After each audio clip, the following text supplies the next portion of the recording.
Everybody is freaking out. Freelance writers scramble to make sense of new California law. A law that was pushed by a Democrat and signed into law by a Democrat. The goal being to protect union jobs in the newsroom and to protect gig economy workers. But in turn, it may have effectively ended freelance journalism as we know it. This individual, the woman who wrote this bill, wanted to incentivize newsrooms to hire on staff instead of just bringing on cheap freelancers, gig economy essentially, and then firing their union staff. What they don't realize is that technology has changed and the value of an article has diminished. Newsrooms are laying people off, shutting down.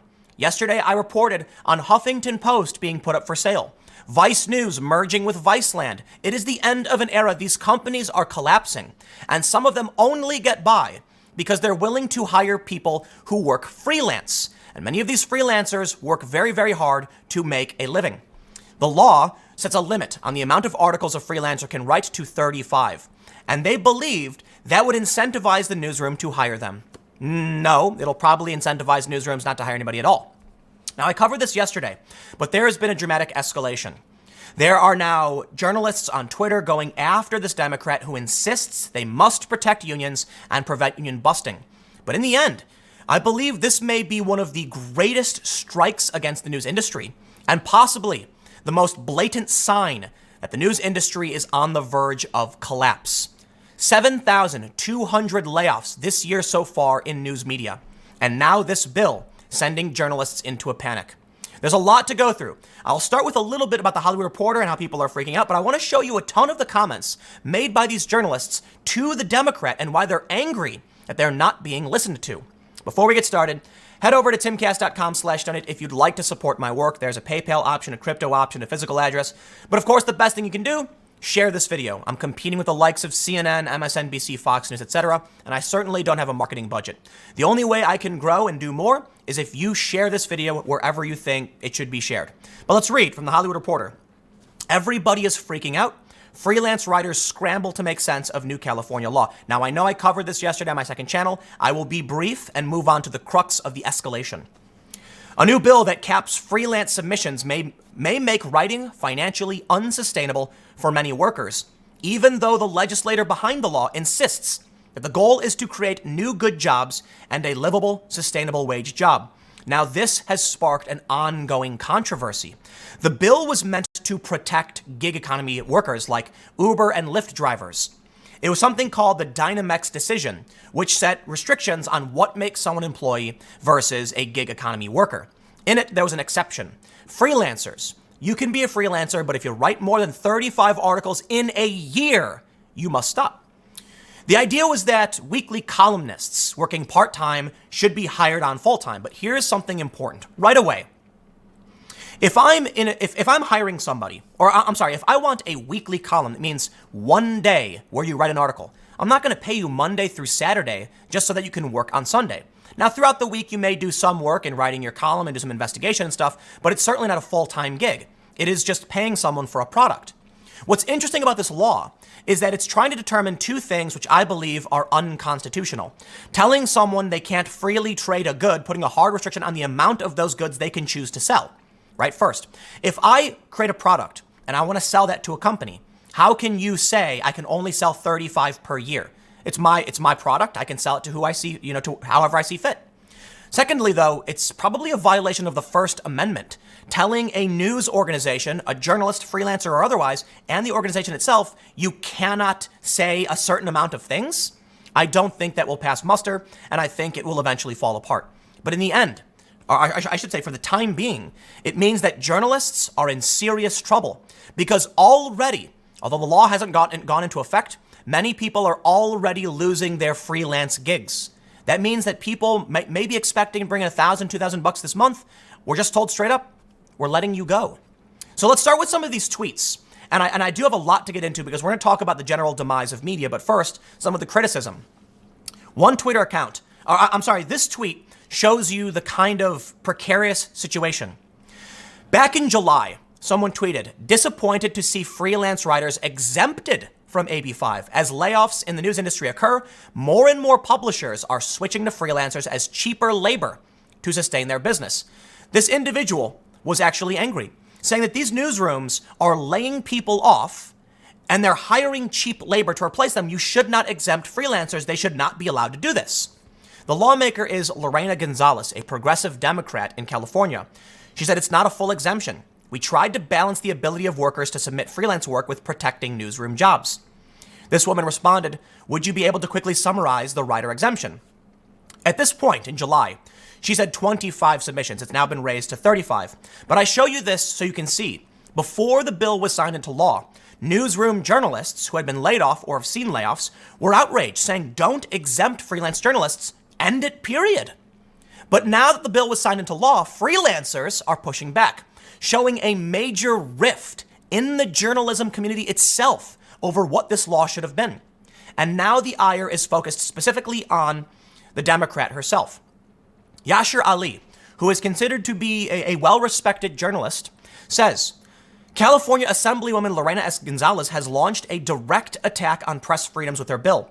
I'd say she should be ashamed of herself, but knowing her, shame is not a sensation she's familiar with. Woo! Hard burn, Yashar. Lorena said, I didn't realize we had met. For background, we worked for months with a coalition of freelancers to create what we thought was reasonable relief from Dynamex while protecting staff media jobs. It isn't perfect, but the coalition we worked with said it was okay. Molly Knight, I believe she's a sports writer, said, former freelance writer here, your bill is horrible and will hurt the people you say you're trying to protect. Now, there's a lot of this, so I'm not going to read through literally every single thing, but there are some important points. We have here Sonny Bunch, who calls this out as a pro-union bill, saying, I had just kind of assumed the anti-freelancer bill in California was bought and paid for by unions, but it's nice to get confirmation. And he highlights one of the tweets from Molly. She said, I suggest letting freelancers write as many pieces as they want. My industry is hemorrhaging full-time jobs because people expect to read content for free on the internet, not because of scabs. There are no jobs. The bill chokes off the only safety valve. The Democrat responded, freelancers can write however much they want, but should we let, say, the LA Times hire as many freelancers as they want to bust their union or weaken their great new contract or keep folks from organizing? Freelancing can hurt staff jobs. Well, Sonny Bunch is making the argument that it's bought and paid for by unions. I'm not saying it's true. I'm saying it's an important point to bring up because right now we're seeing freelancers who do not want to be in a union or maybe they do, but for the most part are doing work and they're doing the work that can be afforded. Look at it this way. Take writing off the table. Let's say they're whittling little rowboats out of sticks. If I make if I whittle a little rowboat out of a stick, I can make as many as I want and sell as many as I want. And if somebody buys them from me and then sells them, how can you tell me I'm not allowed to do that? You're demanding that my buyer hire me as a staffer. Freelancers are their own bosses. They pitch a product and sell that product. The Democratic bill in California has effectively ended I guess they're trying to end the private transaction of a good from a writer to a company that would like to buy that product and then sell. Now there is an alternative here. There is some pushback. Some people believe this is a good thing outside the journalism community for one reason.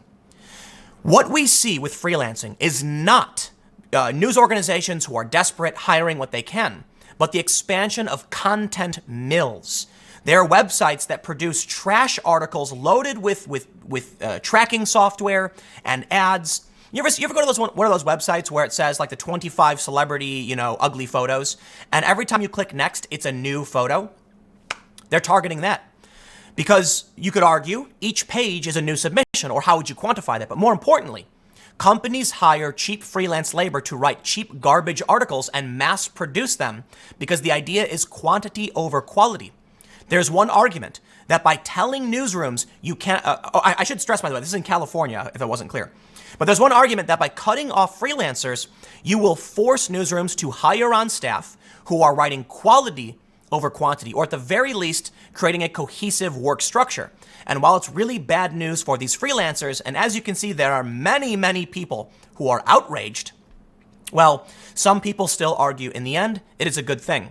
I don't know what I don't know what the right outcome should or shouldn't be, other than I do think what we're witnessing is part of the demise of the news industry as a whole. What you need to understand, more importantly, more than anything, is that as of September 18th, 2019, 7,200 people have lost their jobs in a media landslide. It is one of the worst years ever for journalism.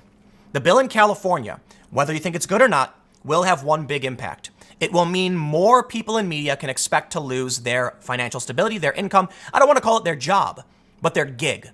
Let's say a company like Vice, for instance, is going to contract 50 articles this month from you, and you can keep writing away and submitting them, and they pay you for them. You can't do that anymore. You get 35 and you're out. And if they couldn't afford to hire you in the first place, they're not going to. They may hire one person to write a substantial amount of articles. So here's what I think we can expect. Freelancers, California, are done. Companies are going to avoid this at any cost because they're going to have to start tracking how many articles someone's writing, and it's easier just to hire a low-wage college grad to just crank out articles. It's also going to result in the journalists who are currently working for these companies being overworked. Otherwise, what can they do? If they need to maintain certain content, or, I will say, something substantially worse. It could result in the total collapse of the remaining news industry. Now, this is just California, mind you, okay? So these companies can still contract freelancers outside of California.